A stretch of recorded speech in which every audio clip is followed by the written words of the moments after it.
Estamos de volta com Marco Zero, onde tudo começa.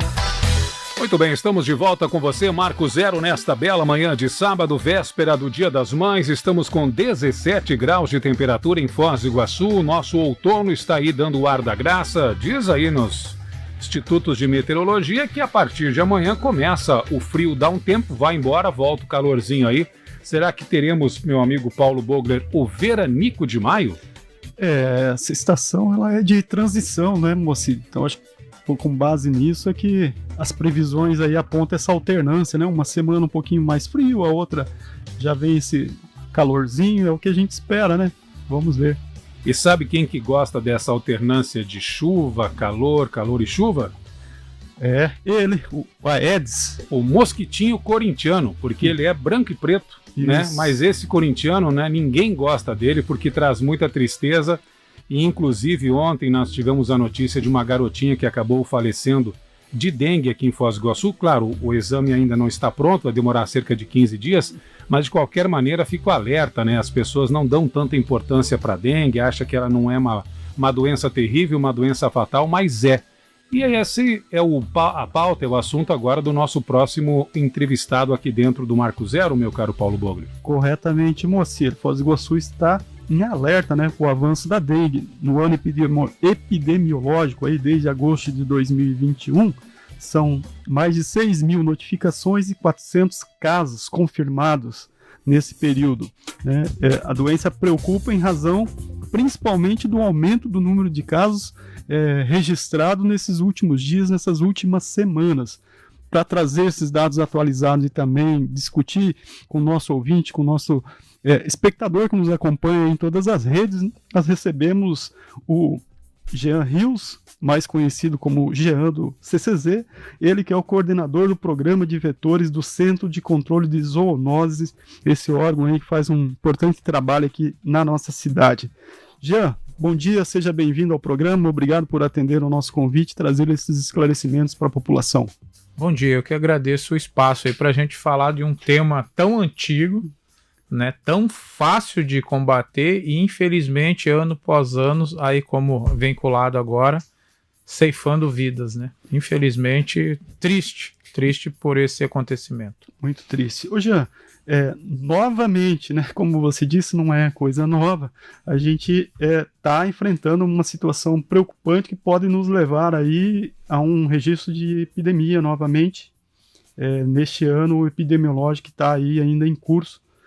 Os números atualizados mostram o que há uma preocupação nos últimos dias. Você falou agora há pouco para a gente que esse período um pouquinho mais de frio, a tendência era de redução de casos, mas aconteceu o inverso.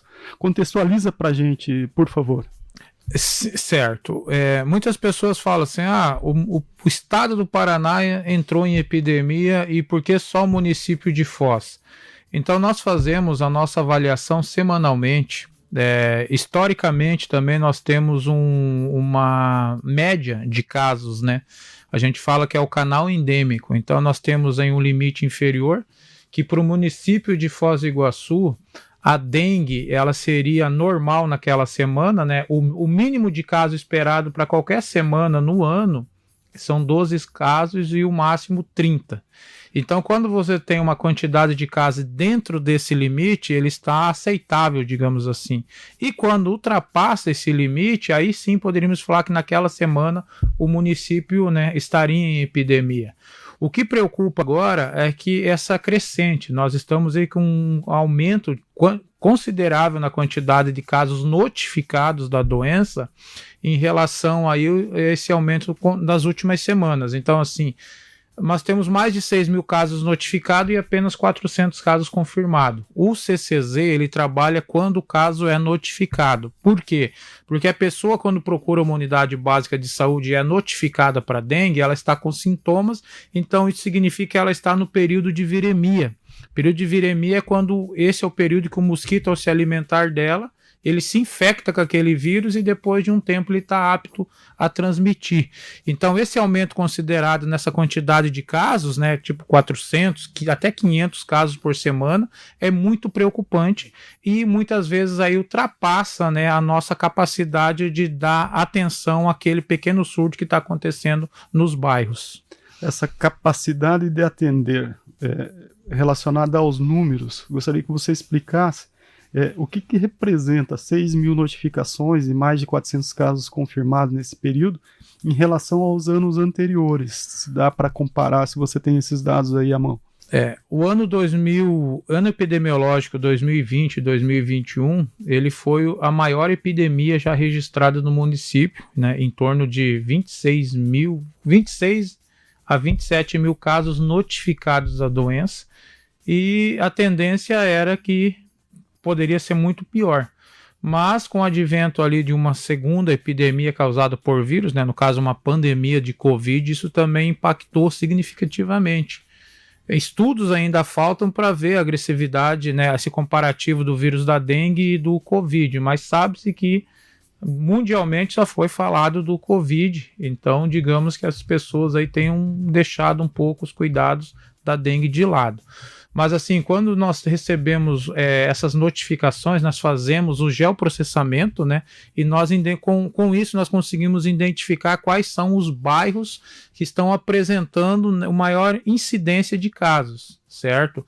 Repetimos várias vezes que a porta de entrada da dengue é a unidade básica de saúde, certo? Então a pessoa que apresentou dengue que mora naquele bairro, ele tem que procurar o posto de saúde do bairro, e muita gente ainda elas acabam indo diretamente aos UPAs, né, e até hospitais. Isso aumenta muito o volume lá. Então quando a pessoa ela chega numa unidade básica de saúde, ela vai ser triada. Então lá que vai ser classificada qual grupo. O grupo A, ele vai ser atendido na própria UBS. O grupo B, ele vai ser atendido na UPA, certo? E o grupo C, se chegar a evoluir, C e D, aí sim eles seriam encaminhados ao hospital. Então é muito importante que as pessoas, ao apresentarem sintomas, eles vão para a unidade básica de saúde, né? Porque quando você vai diretamente à UPA, você acaba aí superlotando aquele estabelecimento de saúde, digamos assim. Então, com base nesse georreferenciamento, o que você pode nos indicar aí? Os distritos sanitários são distribuídos em 5 regiões da cidade. Quais são as regiões mais afetadas e, neste momento, qual é a área de maior preocupação, assim, um bairro ou um conjunto de bairros em que o CCZ está destinando aí suas energias? Olha, como eu falei, a incidência de casos, né, é apenas um dos indicadores e nós fazemos o LIRA a cada 2 meses. Então nós temos quais são os bairros que têm a maior infestação pelo vetor, e a gente também sabe onde está circulando as pessoas com dengue. Quando a gente junta essas duas informações, nós temos um mapa de calor. Então hoje as áreas mais quentes ou de maior risco para a dengue é a região aqui o distrito leste, né, formadas ali pelo campus do Iguaçu, pela região ali do Jardim São Paulo, a região ali do Portal da Foz, Morumbis. Essa é uma das áreas mais preocupantes. E a segunda é a região Nordeste, formado ali pelo Jardim Bandeirantes, pelo Três Lagoas, Conjunto Vite. Esses são hoje os 2 distritos sanitários que têm o maior risco, né? Não só o maior risco, que está acontecendo, então, maior incidência de casos da doença. Muito bem. Alguma ação concentrada nessas áreas? Olha, esse mapa de calor, ele é utilizado para que nós consigamos direcionar as nossas equipes. Então, a cada semana, a cada 15 dias, nós atualizamos esse mapa, e através dessas áreas de alto risco, né, que a gente chama de áreas quentes, é o que recebe, então, as equipes do CCZ. Basicamente, a visita, ela precisa que o morador receba bem o agente de endemias, né, o agente comunitário de saúde, principalmente acompanhe ele no momento da vistoria. Muitas vezes a pessoa recebe, o agente fala, fica à vontade, entra e fica à vontade. E aí a gente identifica lá alguns problemas, né? E a pessoa não está ali para ela ser orientada da melhor forma de resolver. Então, assim, é muito importante que o morador receba bem o nosso agente, que acompanhe ele no momento da vistoria.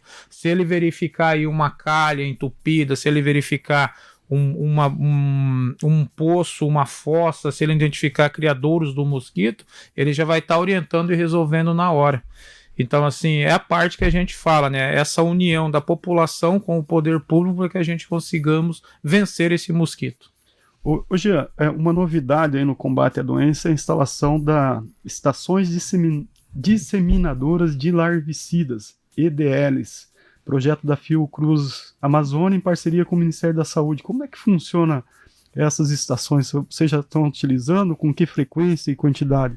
Olha, o CCZ sempre busca parcerias, né? Então, nós fazíamos... O município de Foz do Iguaçu é um dos poucos municípios no Brasil, e posso falar no mundo, que ele tem um indicador da forma adulta. Então, o Brasil, ele faz o LIRA, e todas as ações, né, elas são pautadas ali na verificação desses criadouros, né, os depósitos favoráveis para proliferação do Aedes aegypti. Então, desde 2007, o município ele vinha buscando novas alternativas, novas metodologias. Em 2017, então, adotou uma armadilha chamada Adultrap, que ele faz a captura da fêmea do Aedes aegypti viva. Então, só por si só, nós já conseguimos um indicador da fase adulta.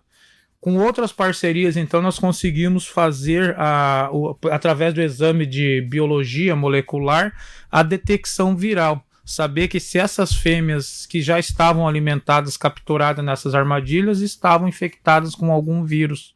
E aí, desde 2017, nós já identificamos os 4 sorotipos do dengue, o vírus Zika e o vírus chikungunya, além de outros vírus não identificados, né, que já foram repassados aí para fazer um sequenciamento genético. Então, assim, essa busca constante são para atividades, né, são ações para complementar aquelas ações realizadas ali que são de rotina, né? Então, todo dia, aproximadamente 700 agentes em torno de 400 a 500 agentes de saúde, tanto os agentes comunitários de saúde quanto os agentes de endemias, eles visitam os moradores para falar ali das questões, né, ambientais, para que essa pessoa tenha uma melhor qualidade de vida. Certo? O fumacê já não está sendo mais usado, né? Certo. O fumacê é um problema que ele já vinha tendo a sua baixa eficácia. Porque o mosquito, conforme ele recebe essa pressão, ele tende a se adaptar. Posso citar quando falávamos aí na década de 90, o mosquito só se cria em água limpa e parada, né? Entendeu? Hoje o mosquito ele já conseguiu se adaptar a qualquer condições de água, e tem fêmeas que ela não precisa da água, ela consegue perceber que aquele local já acumulou água e que pode vir a acumular novamente, e ela deposita os ovos no seco. Então, uma das grandes barreiras para você combater a dengue são os ovos do mosquito, que duram em uma média de 450 dias. É mais de um ano que esses ovos estão lá só esperando o contato com a água. E nessa nova adaptação também tem a questão de resistência ao inseticida, certo? O Ministério da Saúde, então, é quem faz, né, a aquisição desses produtos, desses insumos, e através da Secretaria do Estado da Saúde ele reparte, né, aos municípios, através da 9ª regional. Então, o município de Foz ele não compra o inseticida, simplesmente ele recebe, e os 2 produtos, né, os 2 inseticidas, tanto o Malathion quanto agora o inseticida Cielo, né, através dos testes realizados na população de Aedes aqui de Foz do Iguaçu, foi detectado sim o efeito da resistência, ou seja, o mosquito não, ineficaz hoje não você estava morrendo pelo inseticida aplicado. Mais de 400 dias ficou ovinho lá? 450 dias, é mais de um ano que aquele ovo fica lá. Só esperando uma gotinha d'água. Só esperando água. Aí fica difícil esse combate. Fica, por isso que a gente fala, né? Os cuidados com a dengue ela tem que ser diária, né? E essa é uma das grandes dificuldades enfrentadas hoje em Foz do Iguaçu, e falo até mesmo no Brasil, não tem uma pessoa que não tenha escutado sobre dengue, que não sabe qual é a forma de combater o mosquito, só que esse conhecimento ele não se transforma em ação, em atitude, haja visto aí as condições de alguns locais que a gente vistoria diariamente. Então, assim, uma coisa simples, a pessoa não, agora, né, apesar de esse ser o mês que habitualmente ou que anualmente apresentam os maiores picos, né, das epidemias, ou seja, uma quantidade maior de casos, quando comparado ao longo do ano epidemiológico, está meio frio. Então, assim, a pessoa não está usando a piscina, mas ela esquece que tem que tratar. Entendeu? E as piscinas, elas se transformam em excelentes criadouros pelo volume de água. Então, um friozinho não vai impactar diretamente uma piscina com 20 mil litros, né? E esses são locais propícios aí. A gente está recebendo muita denúncia de piscinas sem tratamento. E quando você vai lá, você verifica aí uma alta infestação de larvas do Aedes. Jean, agora, um pé na pandemia, a prefeitura abriu uma licitação para aquisição de diversos insumos gráficos, lúdicos, alimentação e uniformes para a implantação do projeto, abre aspas, estratégia de mobilização social para a prevenção de doenças transmitidas por mosquito Aedes aegypti. Quais ações poderão ser realizadas a partir da conclusão dessa licitação, que está marcada para 23 de maio ser aberta? O que vai trazer de novo com essa estratégia de mobilização social aí contra o mosquito? Olha, como eu falei para você, né, a dengue, ela estava presente, né, apesar de uma baixa de notificação, como eu falei, 6 mil casos notificados num ano, por mais que tenhamos a pandemia de Covid, é preocupante, não é normal. Entende? Então, assim, essas campanhas, elas visam uma mobilização social mesmo.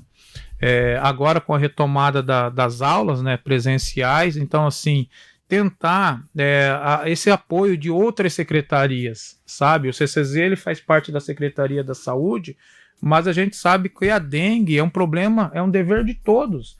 Então, todas as secretarias da prefeitura enganjar essa ação, que ela tem que ser diária.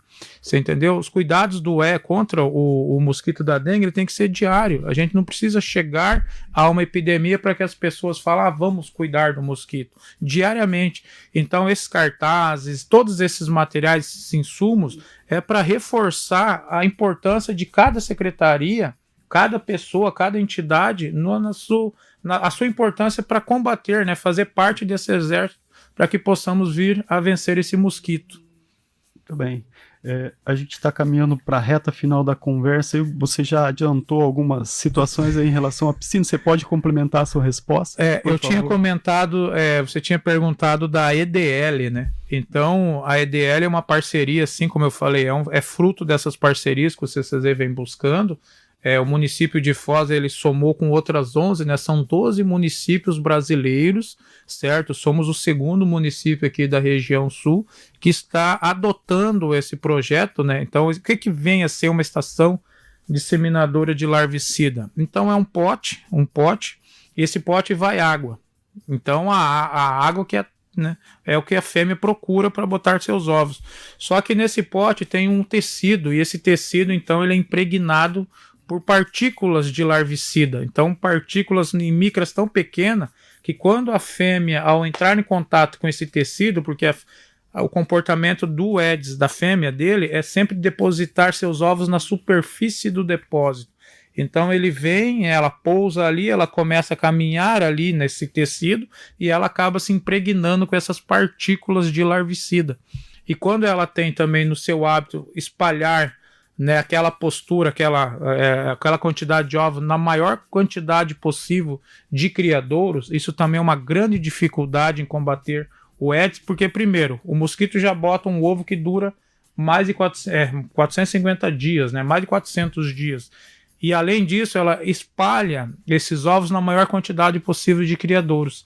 Então, por esse comportamento dela, esse desenvolver esse projeto, essa armadilha, que toda vez que ela entra em contato, ela começa a pousar, ela se impregna com essas partículas desse larvicida, e quando ela vai para outro criadouro que ela pousa lá, ela acaba então tratando aquele larvicida também. A gente fala que é uma armadilha autodisseminadora em que usa o mosquito contra ela mesma. E como que ela está sendo distribuída, essa EPL, essa armadilha? Foram elencadas 6 bairros, né, 6 áreas que a gente fala, e a gente começou a fazer ainda a instalação. O problema é que já éramos, né, para estarmos bem avançado em relação a instalação. A gente tem a pretensão de instalar aproximadamente 1.200 armadilhas nessas 6 Já áreas. tem dado o resultado? Não, ainda nós estamos nessa primeira fase, né, prejudicado um pouco pelo esse excesso de chuvas, né? Então, mas a gente está indo nessas 6 áreas, né? Região ali da Vila C, do Porto Belo, Portal, Campos do Iguaçu. Então, nessas áreas nós estamos visitando, a gente está conversando com os moradores, pedindo, né, a parceria, a colaboração desses moradores, e essas armadilhas elas serão visitadas a cada 15 dias. Então já teve casos que a gente já foi no retorno, a pessoa falou, não quero que vocês vão vir toda vez aqui, retira. Então, assim, tem pessoas que não querem receber, tem pessoas que pedem, então tá bem legal. Só que a gente ainda precisa instalar esse quantitativo de armadilhas para que a gente consiga avaliar. A cada 15 dias, então, elas receberão essas visitas, né, pelos nossos agentes, então, para fazer ali as primeiras verificações. É normal, não se assustem, porque muitas pessoas, mas aqui tem larva do mosquito. Mas tem que lembrar que ali já está o larvicida que vai evitar ali que ele chegue à fase adulta. É, né? Segura. É segura. Inclusive para outros animais também, tá? O larvicida utilizado é o piriproxifene, certo? Ele é recomendado pelo Ministério da Saúde, pela Organização Mundial da Saúde, inclusive para tratamento em água de consumo humano. Mas não é, nós evitamos, né? Fazemos apenas a instalação e tratamento nesses criadouros, né? E a fêmea, ao entrar em contato com o larvicida, ela acaba carregando o larvicida, e a larva dela, que também entra em contato, ela não atinge o ciclo adulto, né?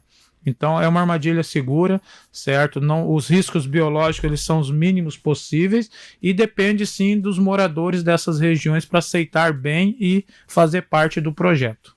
Jean, para a gente terminar, 2 perguntas em uma. Você já orientou que a pessoa sentiu sintomas de dengue, procure a unidade básica de saúde, ou seja, o posto de saúde perto da sua casa, e aí, dependendo do caso, vai receber outro tipo de encaminhamento ou não. Gostaria que você reforçasse quais são os sintomas de dengue e aquele velho e surrado aviso à população quais são os cuidados que ela deve ter no seu quintal, com a sua casa, com a sua moradia, com a sua residência, com o seu comércio também, para a gente evitar a dengue. Apesar da dengue, né, ser causada por 4 vírus, ela se manifesta de formas diferentes. Então, assim, uma grande parcela da população, elas estão doentes, estão infectadas, mas não apresentam sintomas. Isso é uma característica das doenças causadas por vírus. Então, tem pessoas que nós falamos que está doente, mas é assintomática ou subclínica, certo? Tem pessoas que estão, né, contaminadas e ela apresenta a dengue na sua forma clássica. E é muito importante essa classificação que vai ser feita por um profissional da área. Então, se a pessoa que está com dor de cabeça, dor no corpo, dor no fundo dos olhos, em alguns casos, né, manchas avermelhadas na pele, dores nas articulações, ela vai ser um quadro A, dengue clássica. E essa pessoa, lá no posto de saúde, ela já vai estar recebendo as orientações lá.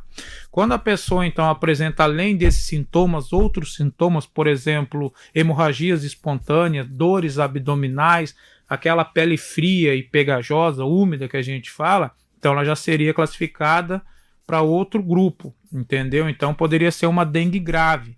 Então é isso que a gente fala, a importância de a pessoa ir no posto de saúde, que lá ela vai ser classificada. E conforme ela for classificada, ela vai ser manejada clinicamente para evitar que aquela doença possa evoluir para uma forma mais grave, e aí sim, para que aconteça e ocorram óbitos da doença. E importante a pessoa não se automedicar também, né? Com certeza. Isso é uma das nossas recomendações, né? A pessoa que está com sintomas de dengue, procure uma unidade básica de saúde, o posto de saúde, e evite a automedicação. Então a pessoa já tem lá no seu kit farmácia, né? Muitas vezes pode ter uma aspirina. O ácido acetil salicílico, né? Que a gente pede para a pessoa evitar. Pessoas com dengue não podem fazer automedicação, porque às vezes, em vez de melhorar, pode piorar o quadro dela, né? Aproveitando então a sua abordagem aí, o assunto, o caso que o Moacir mencionou no começo, o que leva a dengue hemorrágica? Olha, a pessoa, ela tá com a doença, é a forma que o organismo reagiu àquela doença, né? Como falando, tem pessoas que vão apresentar a dengue leve, né, assintomática ou subclínica, dengue clássica, e tem pessoas que podem apresentar a forma mais grave da doença, né? Infelizmente, no quadro dessa menina, nós fomos informados, é lá da região, acho que da Vila C, né? Os exames foram enviados até que saia, né? Mas, se a gente for analisar que perdemos uma batalha, perdemos uma vida contra essa guerra diária que é contra o mosquito, é muito triste. Entendeu? Sabendo que as equipes trabalharam lá, sabendo que os moradores foram informados. Então, assim, o que falta? O que faltou para evitar que aquela inocente tenha sido acometida pela doença, né? E principalmente o que fazemos para evitar que mais pessoas, né, venha a falecer por esse mal que é tão simples combater, né? Como a gente fala, quais são as medidas para evitar que a dengue chegue nesse patamar? É cada um fazer a sua parte, olhar o seu quintal, evitar a água parada. Parece tão simples, né? Mas onde que a água se acumula? Qualquer objeto que possa vir a acumular água, ela vai se transformar num criadouro. Pode ser uma calha, pode ser um vaso de planta, pode ser aquele pneu, pode ser aquele brinquedo velho, pode ser a caixa de passagem, a caixa de gordura. Você entende? São pequenos objetos. Uma tampa de refrigerante que permanece no quintal por vários dias já é um... Qualquer local que acumule água é um grande possível, né? Pode se transformar num grande criadouro. Você não precisa ter 1000 mosquitos. Você tendo um mosquito e aquele mosquito contaminado, já vai dar um pequeno surto naquela região. Lógico, quanto maior a quantidade, pior, né? Porque aí aumenta muito a possibilidade desses mosquitos também estarem contaminados. Mas um mosquito já faz um estrago numa residência assim. Jean, muito obrigado pela sua participação, por trazer esses esclarecimentos novamente aqui, dividir essas informações com o nosso ouvinte. Aí vamos torcer para dar uma paradinha na chuva para vocês poderem ter acesso aí às moradias para a instalação dessa nova estratégia, aí, essa armadilha contra o mosquito, mais uma ferramenta aí para a gente ver se deixamos de falar sobre epidemia de dengue em algum momento aqui em Foz do Iguaçu. Tenha um bom dia. Igualmente. E agradecemos a participação. Legal. É contigo, Moacir. O mosquito voa longe, né? Ele ganha o mundo, diferentemente de outros, né, Moacir? Exatamente. Estamos brincando aqui porque o meu querido Jean é palmeirense, né, Jean? Sim. Então, mundialmente conhecido, agora aguenta. Mas a dengue é mundial ou não? A gente perde o convidado, mas não perde a piada. Muito bem. Temos uma variante nova em Goiás aí detectada, né? Ela é do mundo inteiro. Bom é que ele já começou falando que o mosquito é preto e branco, né? O mosquito é corintiano, por isso que é competente, né? Muito bem, são 11h35, a gente descontrai, mas realmente é um assunto muito sério e a gente lamenta mais uma vez essa vida perdida pela dengue e que as pessoas se conscientizem cada vez mais. Marco Zero, onde tudo começa.